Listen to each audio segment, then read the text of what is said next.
Hello there, Steve Fletcher here, and welcome to Vinyl Corner for May 2023. So we're going to go through my new vinyl purchases for this month.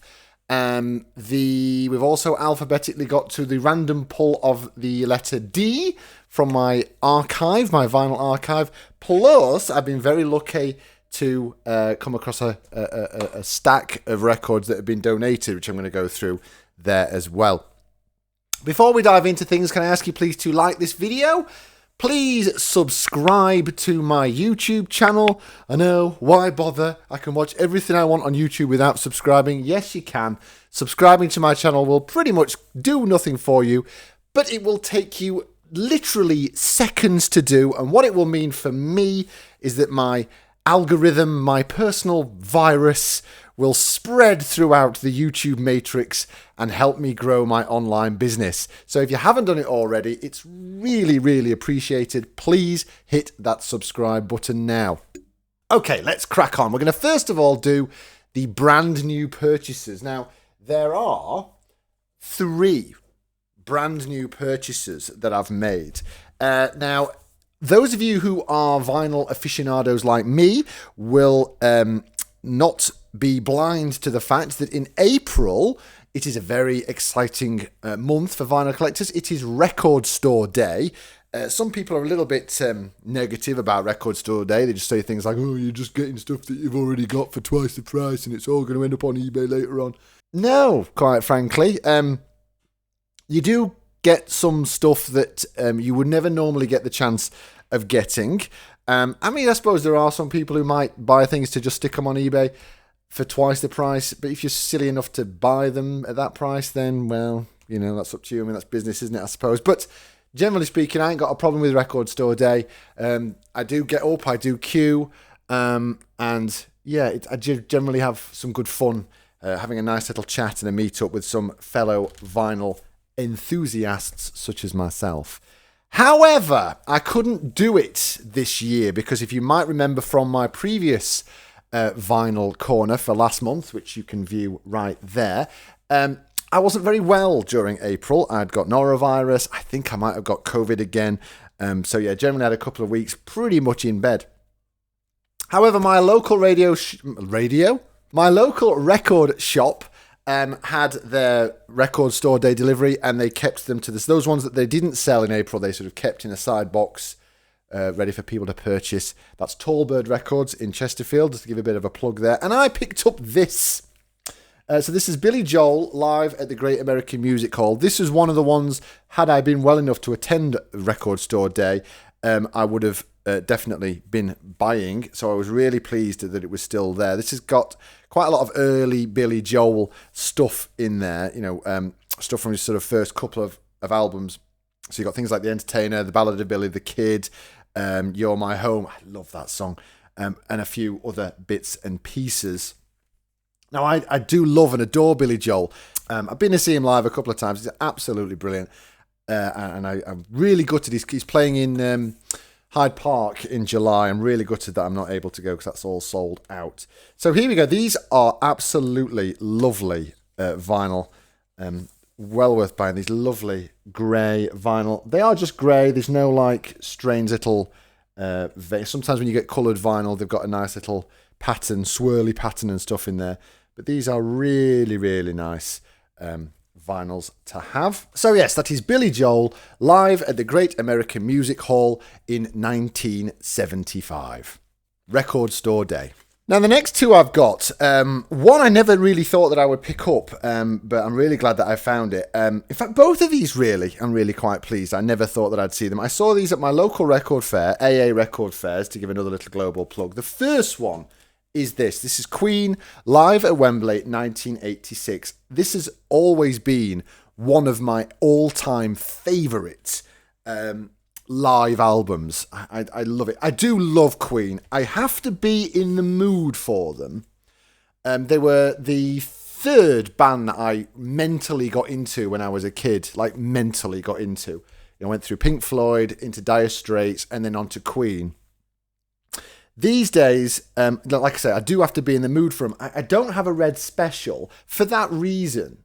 You know, I mean, a stock Red Special around sort of now, I mean, this is May 2023, you're talking about 850, 900 quid. That's a lot of money to spend on a guitar that you're probably only going to play for a couple of weeks a year, if that. And actually, if I can be really brutal, but I don't think anyone's listening on the internet, they're a real they really do cut a lot of corners for me with regards to how like the Brian May Red Special is supposed to be. For a 900 quid guitar, there's a lot that I would consider to be not wrong, but just not right either. And then the next level up from that, Brian May guitars do the Red Special Super, which I think at the last time I checked was sort of $2,500, $3,000.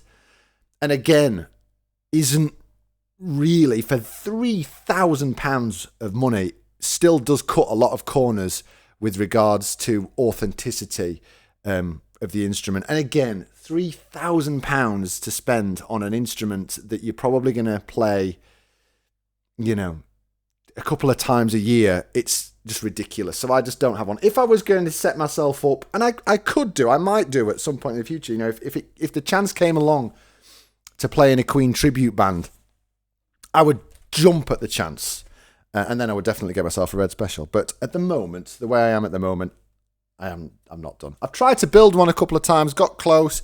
In fact, took one of my builds to Brian May and Kerry Ellis in concert, and I met Brian May and he signed it. That's for another story. He was lovely. But anyway, let's get back to the vinyls. So yes, Queen live at Wembley. I was really excited to see this. Spent 40 quid on it, thinking, yeah, that's actually quite a bargain.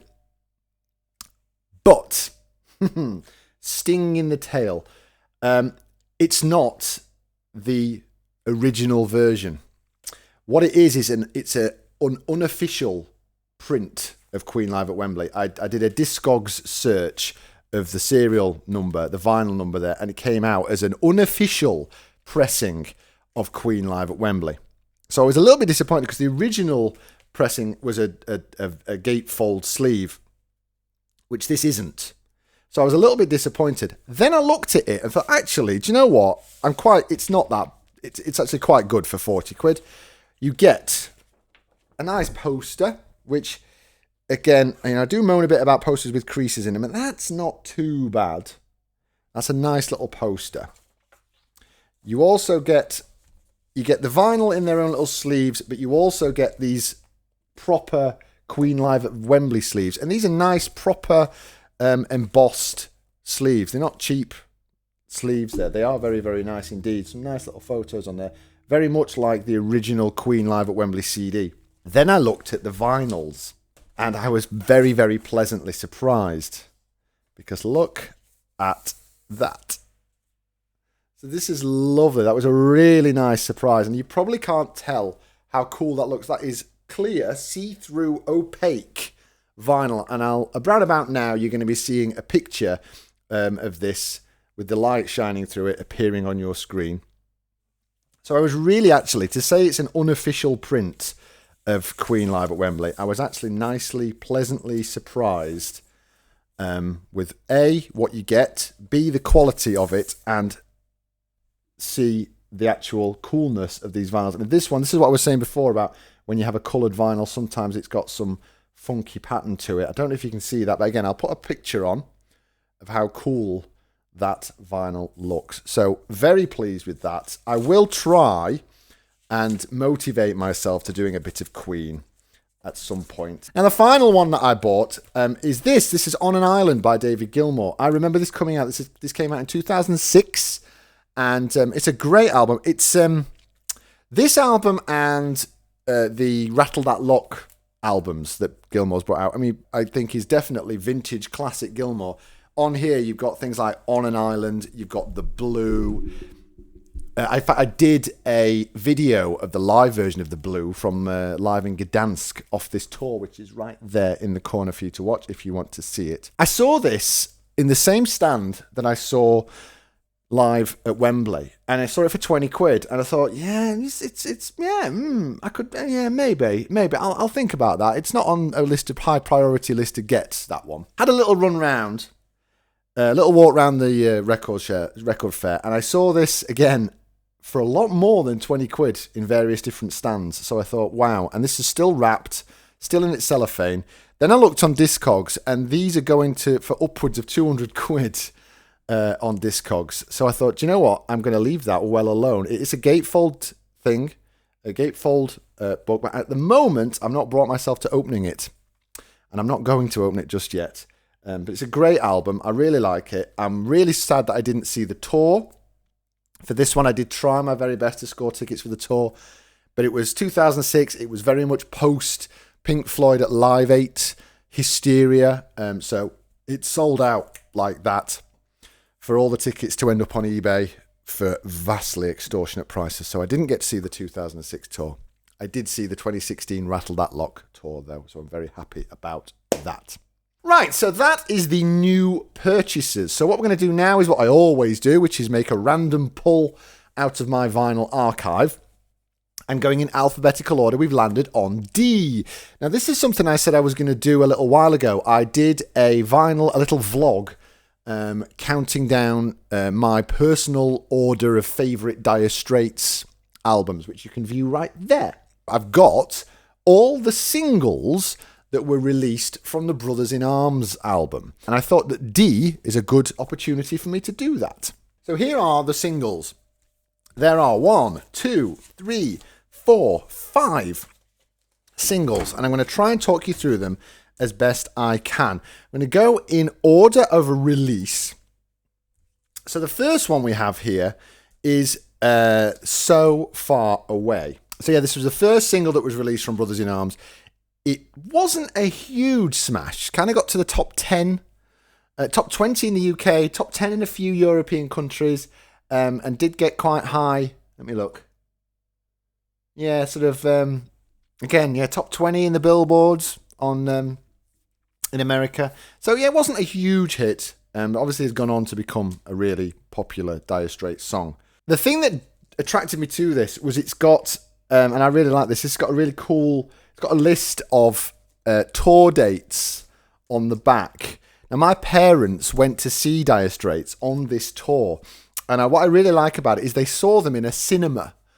A cinema converted to a venue, which sort of is quite mental when you think of how massive the Brothers in Arms album was. But I think it's really cool that they obviously booked this tour in venues that you would expect to see Dire Straits in, Hammersmith Odeon, sort of 2,500 capacity sort of theatres, really. Not expecting Brothers in Arms to go absolutely nuclear, but it did. But they still honoured those dates in these small things before they went round a second leg and did some more shows. So what we've got here, we've got So Far Away on the A side, and then we've got Walk of Life on the B side. It's really, really lovely to have.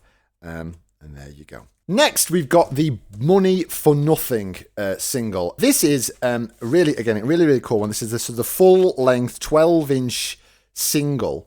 It's kind of, you can see, this is what you don't get from vinyl these days. You can see old vinyl from back in the day. This is kind of why this kind of degrades a little bit, is because the quality of the vinyl itself is not always the best.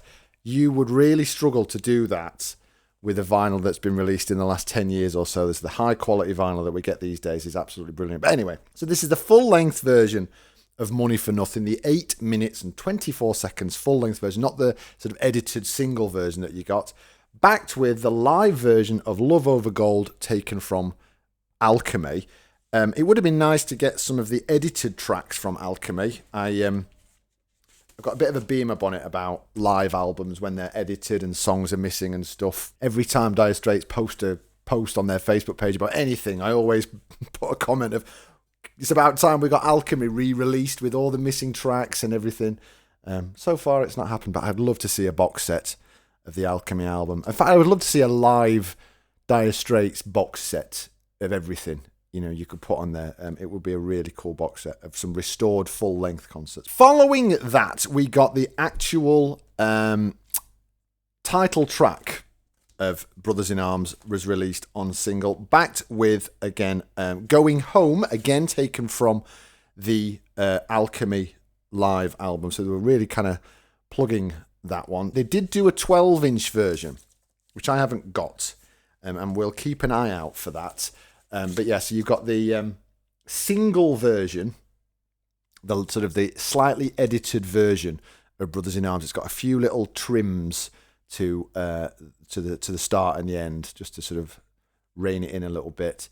But there you go. That's a lovely single there. Now again, we've got the single of Walk of Life. This is, again, you can see this is only the sort of the small version of the single. So we've got the Walk of Life is on the A side, and again, really trying to plug stuff from the Alchemy album. We've got Two Young Lovers live from the live album. So there we go. That's a lovely little one. It's got this lovely little thing, and the next one that I've got has as well. I love looking out for this on vinyl, is when people have previously owned it and there's little bits of writing on there. I love it when they've been signed, and not signed by the artist, but just written. Like, I've got a lot of vinyls that say, like, you know, to my lovely wife from your annoying husband and stuff like that on there. This says Hose, Hoses, looks like Hose Shoes. Hoses, Hoes, Hose Shoes, or Hoses Hose, something like that. So, but that's really lovely. I do like things like that. I keep my eye out again for the 12-inch, 7-inch and the 12-inch single, because the 12-inch single's got One World on it as well. So that's worth watching out for. And finally, again, this once belonged to Heather Clark. This is the Your Latest Trick single. What we've got on this was quite an interesting one, actually. We did on the B-side, which is why it's worth getting singles sometimes, because sometimes the B-sides have got some stuff that you won't hear anywhere else. So you've got Your Latest Trick on the A side, and then on the B side, you've got these two songs called The Road. In fact, I tell a lie. You've got these two songs called Irish Boy, and according to Wikipedia, it's got The Long Road on it. But on the actual album itself, it just says The Road. So two sort of extra songs there that aren't really heard very much. So you've got The Brothers in Arms. It says, you know, album from The Brothers in Arms. And then Irish Boy and The Road, or The Long Road, are taken from the album Cal, which is the movie soundtrack from the film Cal. So there you go. That's taught me something there as well. And again, you know, this has got Heather Clark there and some lovely little sticker. This belongs to Heather. I'm afraid it doesn't anymore, Heather. It belongs to me now. So I was very lucky a few weeks ago. A friend of the family, obviously very sad, suffered a bereavement, went up into the loft doing a loft clear out and found a big stack of vinyl. Now, what I did is I sort of filtered through it. I was, you know, when I was first told, oh, we've got some vinyl in the loft, it's always a bit of a, because you don't know if you're going to get like Burt Bacharach plays the Lift music classics, you know, and stuff like that, you know, no disrespect. But maybe you'll get something good. And I was really very pleasantly surprised is I got a full sort of bag for life full of vinyl, some of which are absolutely brilliant. And I did do a flip through, some that I'm going to sell on and some that I've decided to keep for myself. And I'm not going to, I mean, there's a lot, and I'm just going to whiz through them. I might just talk a little bit about some of them, starting with How Strange. Look at this. It's like it's in the air. Yeah, the Alchemy live album. I've already mentioned my one of my favourite live albums is Queen live at Wembley. This is one of my other all-time favourite live albums. In case you're wondering, another one is the Pulse live album by Pink Floyd. Absolutely terrific live album. The only thing that's missing from this is the full concert. Dire Straits, if any of you lot are watching, please, please, please release the full concert in a box set with loads of other stuff as well. Carpenters, absolutely brilliant. Amazingly written, crafted pop songs. Fairground Attraction, the perfect single. I thought, yeah, that would be nice. And this is another one that's been tagged by Stevie. Not me, not this Stevie. But yeah, great little single there. The Belladonna album by Stevie Nicks. Another little Carpenters album. I do love Carpenters, like, you know, Carpenters Gold and stuff like that. So I don't know very much about Carpenters to know of these compilations or these albums. It's something I might have to have a little look into later on. this ABBA, the singles, ABBA have written, along with the Bee Gees, have written some of the world's greatest pop songs. I am a sucker for a well-written, brilliantly well-crafted pop song. I don't care if you think I'm sad. In fact, I'm not sad. No, I'm not. I do care. I take offence, actually, because I think if you're that much of a musical snob that you can't appreciate... I mean, I love my progressive music. I love my rock, my metal, my jazz, my blues. I mean, prog music, you're talking about songs in the key of Q. But I'm not so much of a musical snob that I do turn my nose up at perfectly written pop. And I do. I love perfectly written pop songs. So there you go. Speaking of which, we've got Now That's What I Call Music 2. I do have Now That's What I Call Music 1 in my collection. But on here, you've got classics. Radio Gaga, Wouldn't It Be Good by Nick Kershaw. Hold Me Now, the Thompson Twins. Girls Just Want to Have Fun, Cyndi Lauper, and more on there. So great one to have for nostalgic comedy purposes. Fleetwood Mac, Mirage, not their best, not really their worst, but just sort of have it for completist sake for the classic Fleetwood Mac lineup. 2 from Adam and the Ants. These really do take me back. We've got the Kings of the Wild Frontier album. I don't really know that one very much, but I thought, yeah, I'm having that. And also, this one really does take me back to the 80s, being a little kid, listening to Stand and Deliver and Prince Charming from this. And that gatefold alone takes me right back to the 80s. I remember looking at that when I was probably about, 4 or 5 years old, thinking that looked pretty awesome. And I still think it looks awesome now. Steely Dan Greatest Hits. Absolutely lovely. I remember my dad gave me a Steely Dan album that he'd got from somewhere or other. I think he got it from a record club or something. He wasn't a fan of it, but I love it. And there's a Steely Dan song, Black Cow, on grade 5 or grade 6 bass, I think. And I really, really like that one. So, yes, great album. Love a bit of Steely Dan. And finally, Carole King Tapestry. Can't really say that I know very much about this other than people say it's really good. So I thought, you know what? I think it's probably about time I got that. So there it was. And I got that too. Thanks very much for watching. I hope to see you again soon. Please, please, please like this video. Please subscribe. Please get in touch. Leave me some nice comments. Tell me what you've been listening to. Vinyl, CD, streaming, or otherwise. I'd love to know what you've been listening to. Send me some recommendations. All been well. We'll see you next time, boys and girls. Thanks very much. Bye-bye.